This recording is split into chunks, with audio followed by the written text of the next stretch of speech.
Hi, and welcome to the Near Dark Podcast, episode 12. And today we're going to talk about the food of the gods.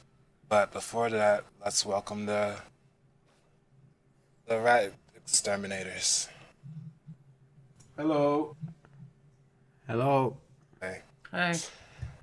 Well, how are you all doing? I'm good. I'm doing just fine. What Ogge said. Agitated. What? Lovely. I know, right? I'm getting more Yeah. and more agitated by the minute. I'm sorry. That sounds like a fucking good night. Oh yeah, it is. You know, what you want to do is sit down to work and be really, really, really, really pissed. That's how you live Yeah, life. I'm sorry about beautifully. yesterday, Angel. No, it's fine. It's fine. You couldn't really be like, oh no, you know what? Fuck work. I got this shit to do. Well, anybody see any movies? I've tried to watch a movie. For free. Yeah. Continue. I rewatched Alien and Aliens, aka Alien 2. Ooh, you watch good movies. Good choice. Yeah. For a change. Yeah. Too true. Too true. Yeah, I figure I should try it at least once.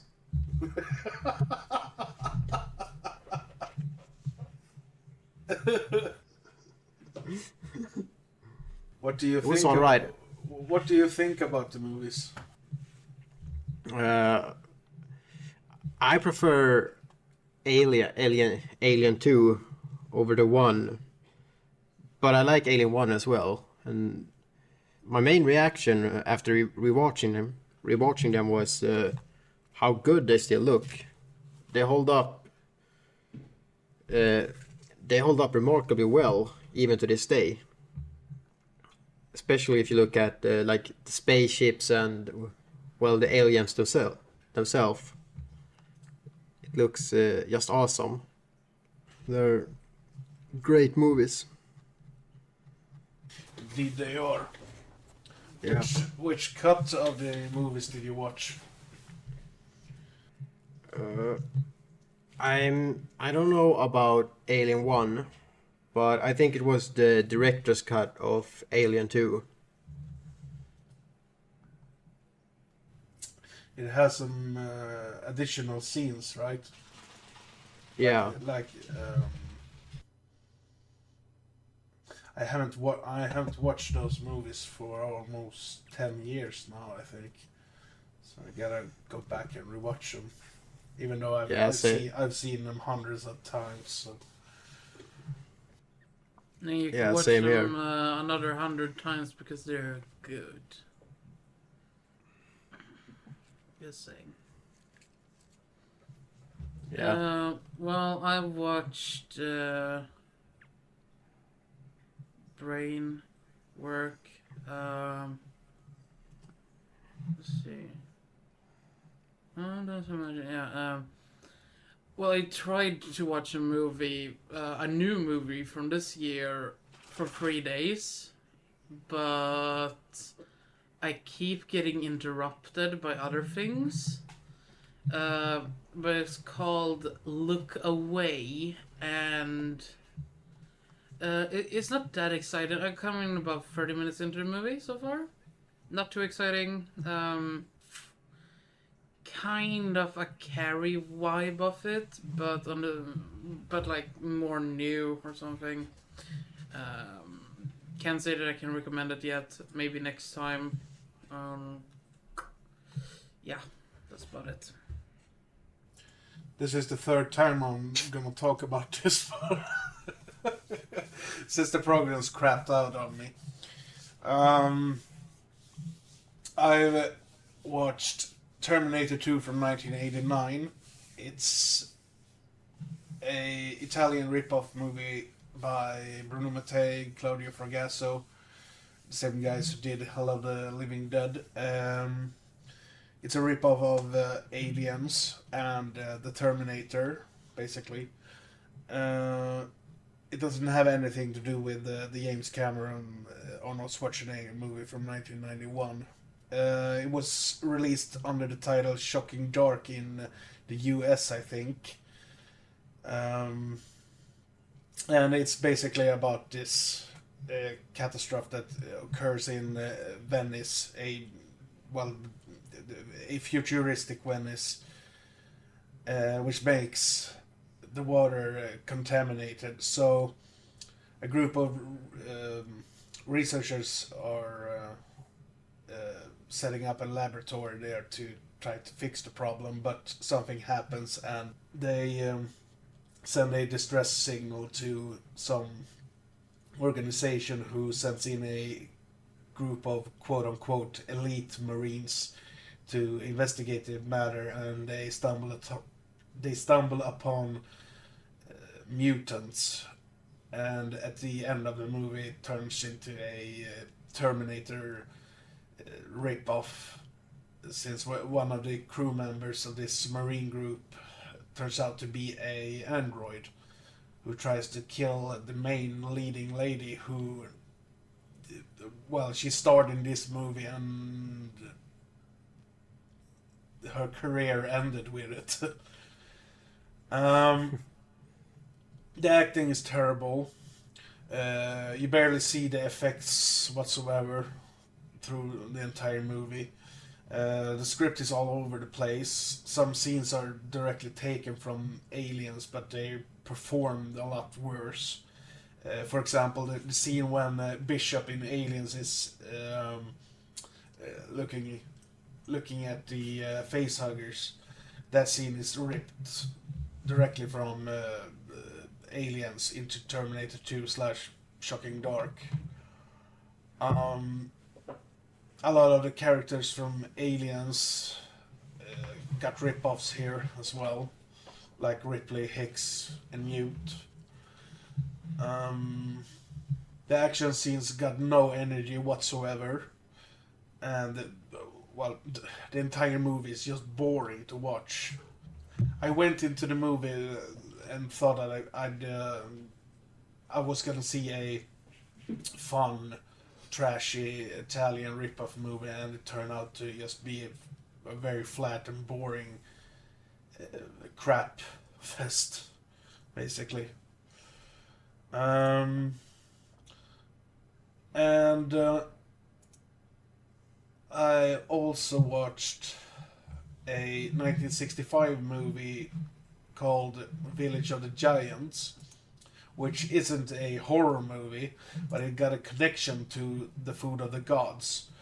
The movie's director, Bert I. Gordon, also directed The Food of the Gods 11 years later, and both of the movies are based upon the same H.G.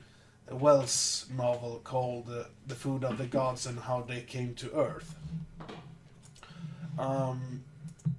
It's probably one of the worst movies I've ever seen. It literally starts with a group of hippies jumping out of a crashed car, and they start to dance to some 60s funk rock for 3 minutes. And the rest of the movie, I think there were about 10 scenes where they sing or dance, or both. And one of the scenes goes on for about 5 minutes, and I'm not exaggerating. And besides The Food of the Gods, I also watched the follow-up movie to that one from 1989, Food of the Gods 2, also known as No, Food of the Gods Part 2. And I won't go into that one because I will pick it later down the line. The only thing I'm gonna say about that one is that I really, really, really enjoyed it. So yeah, that's basically what I've seen. Cool. I did not get a chance to watch any movies, sadly.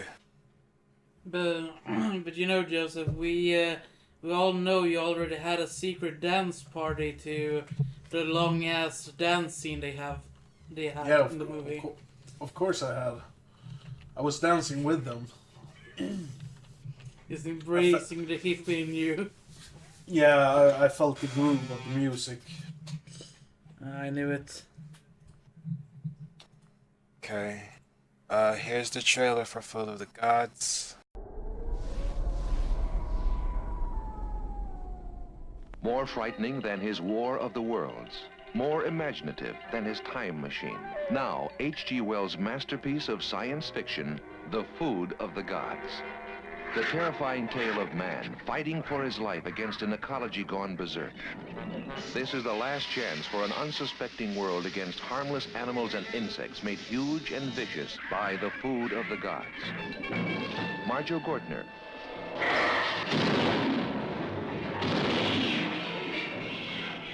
Pamela Franklin. Ralph Meeker. Ida Lupino.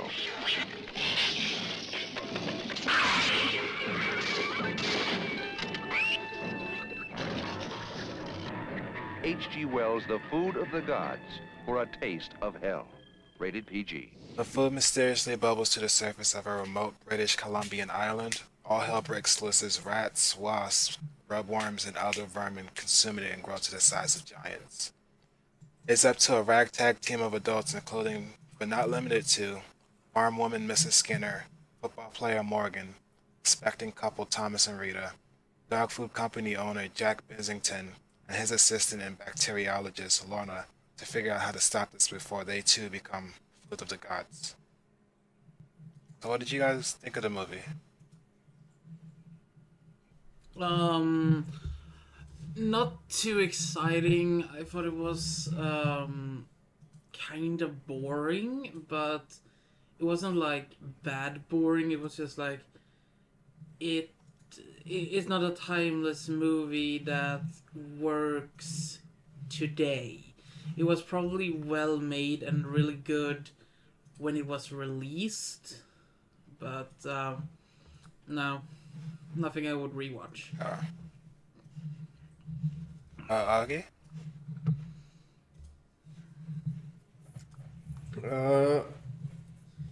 I'm kind of torn. I consider it sort of like a good bad movie. Like you don't really think it's a very good movie, but it's still fun to watch and entertaining. Okay. Josef, what did you think?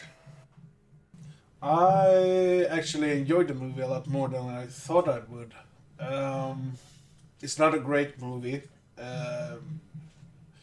but it's on the other hand a pretty entertaining B movie, as Ogge said.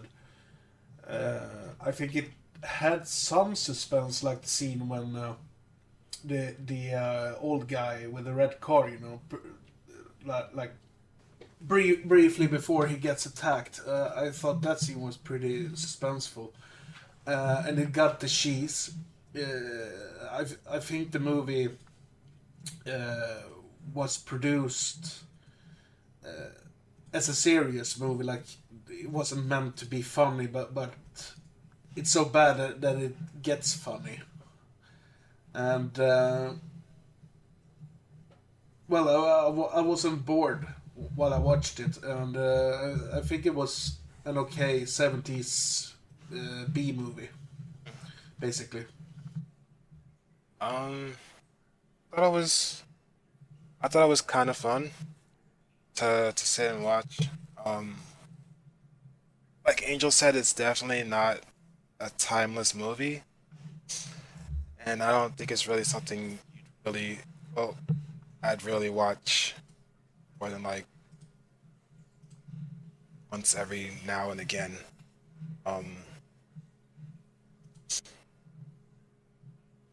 It's I think I'd give it like maybe 5, 6 rats out of 10.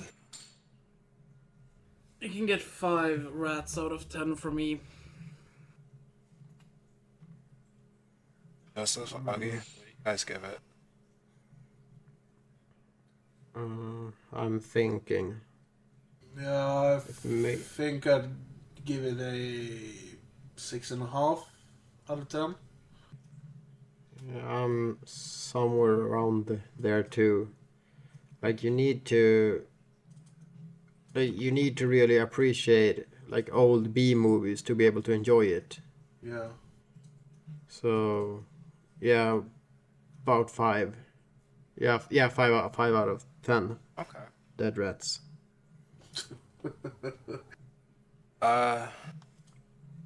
You guys have any like favorite scenes or characters you guys wanted to talk about? Yeah, I got a favorite scene, just cause how they did it.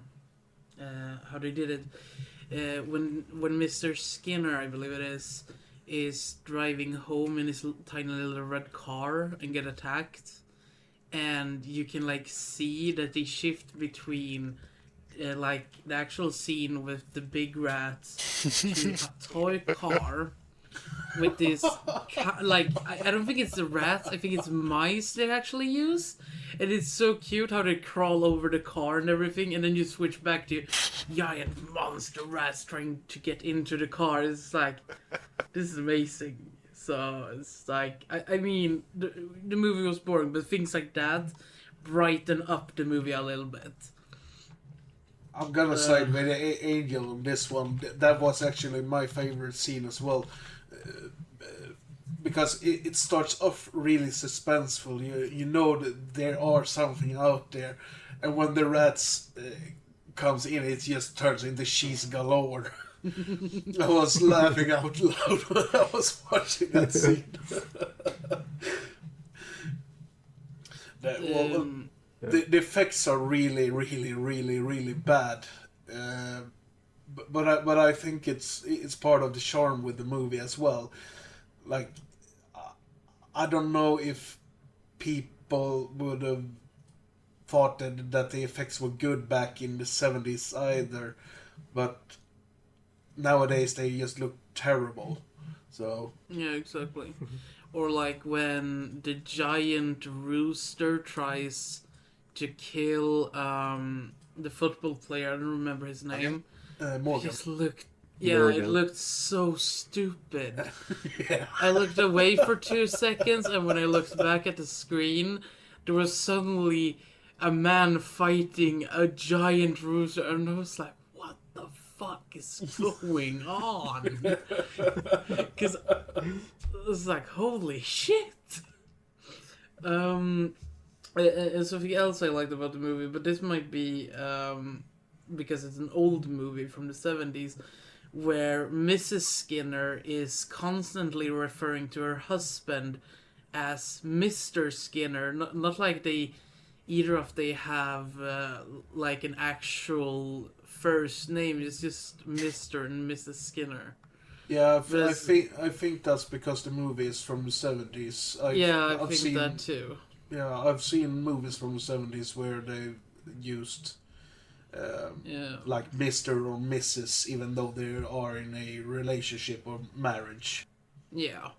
And something I kind of want to know that who the hell feeds animals with something coming out from the ground like that? Now, I believe they were very, very, very religious. So I guess that's why, but it's just like, no. I mean, it looked so nasty too. Yeah. What about you, Ogge? Did you have any favorite scenes or characters?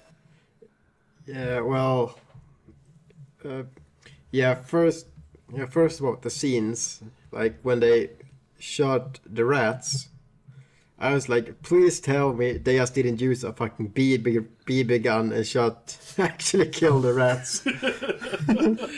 I must agree that, like, please don't say that.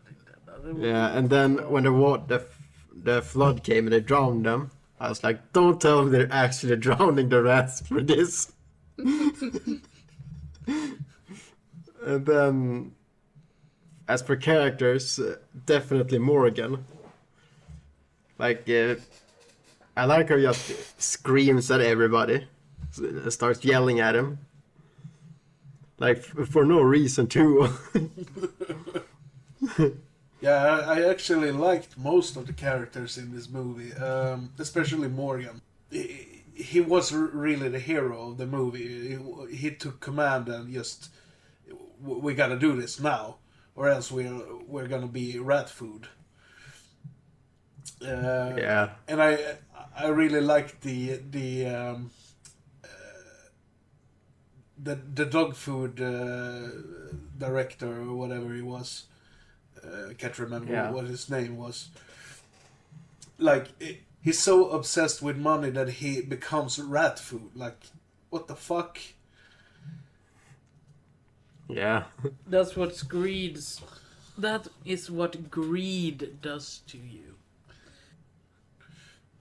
And I liked that when he and his assistant drives by the young couple, and she asks him, "Why didn't you stop?" I can't remember the exact line, but it's basically, "I don't have time." Yeah. He's a real asshole. Then, like, when Morgan's football, like, the first guy who dies is Morgan's football buddy. Yeah. Morgan just doesn't give a fuck. They're like back, and Morgan's friend is like, "Oh man, I can't believe he died." Yeah, well, he's gone now. A little bit heartless like that. It's like, whatever. There was some line, some guy said, he has gone through his entire career, never gotten hurt, and then he dies, and Morgan replies, "Well, I guess his luck ran out." Yeah. I thought that line was pretty hilarious as well. Yeah. He's almost like a parody of like a hero character. Yeah. I'd say my favorite character is definitely Morgan, but my favorite scene was the one where Mrs. Skinner was getting bitten by the grub worms. Instead of just like tossing them aside and trying to smash them, she just picks one up, screams at it, "Oh God, oh God," while the rest of them continue gnawing at her hand.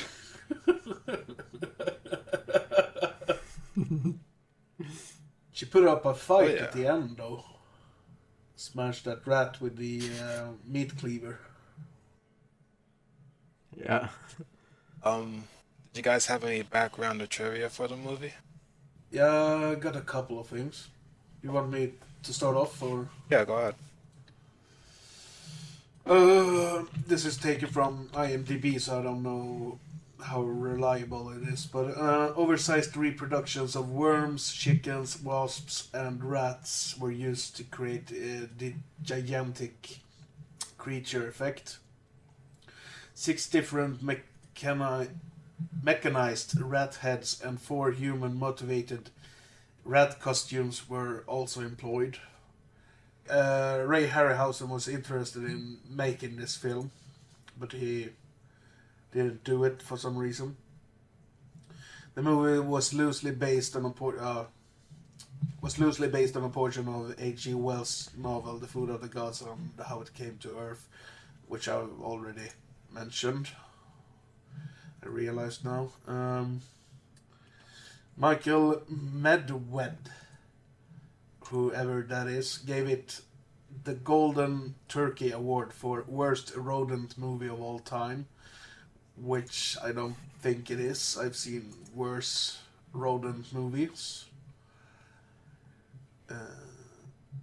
The movie was released by American International Pictures, AIP, and was AIP's most successful release of the year, causing them to make a series of films based on H.G. Wells' novels. The film premiered on June 18th, 1976 in the United States. Scream Factory released the film for the first time on Blu-ray on May 26th, 2015 as a double feature with Frogs from 1972. That's also a Nature Takes Revenge movie. And the box office for the movie were $1 million. And that's about it. What I got. You already mentioned like two of the, well, basically all of the background information I had, which was the Turkey and the successful movie of AIP's career of this genre. Okay. Oh, sorry. It's fine.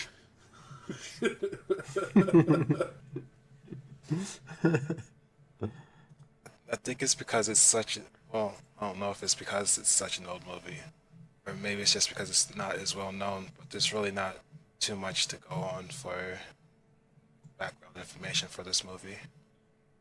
Yeah. Yeah, exactly. I was actually searching around for some more information, but I couldn't really find anything. I think that rounds everything up. What do we have for the next pick? Well, the next pick will be the Christmas special episode with 4 movies. All right. Should we reveal our movie picks then? Yeah, if everybody have theirs. I haven't looked at mine yet. Okay. Okay. But go ahead, you guys. I can do it while you talk. All right.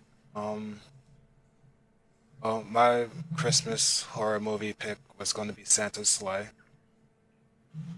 Mine will be Silent Night and Deadly Night from 1984.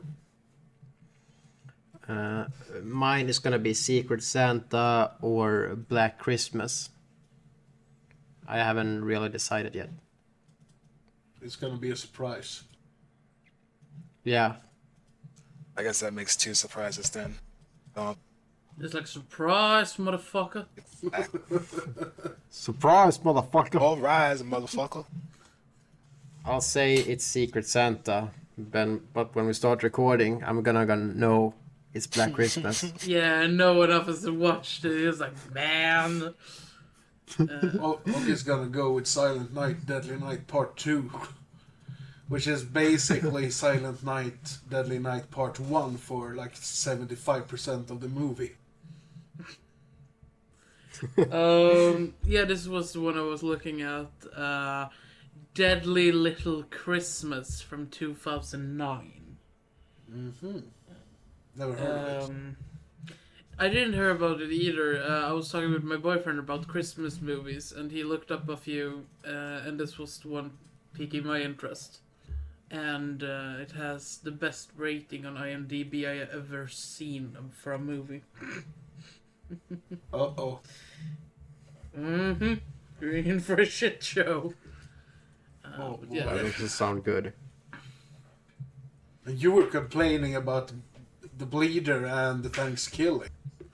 Yeah, this is my way of giving you the middle finger back.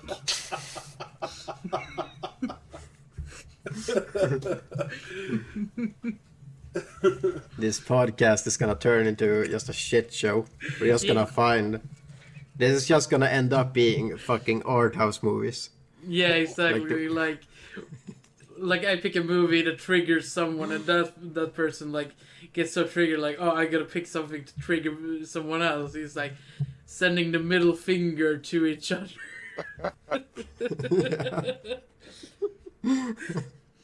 This will be a pretty short episode. Yeah. Yeah, but we're gonna make it up for the Christmas episode. I mean, it's gonna be 4 hours long. you're We've right, already you're agreed right. on that.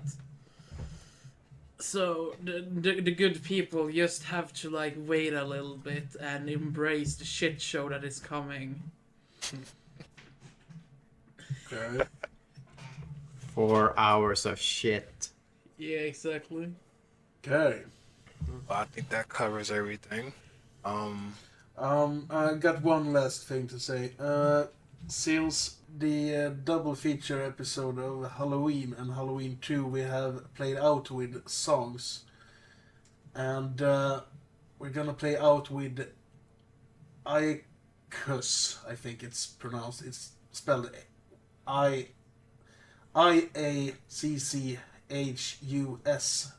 with the song Food of the Gods in this episode.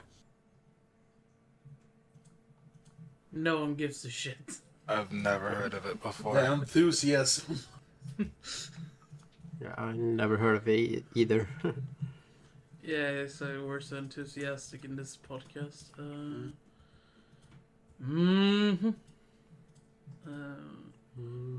But that sounds good. So I guess we're wrapping up. Wrapping up. We're rapping. Rapping. Rapping. Yeah, we're in this episode in rap battles. Yeah. Everybody loses. Definitely. Yeah.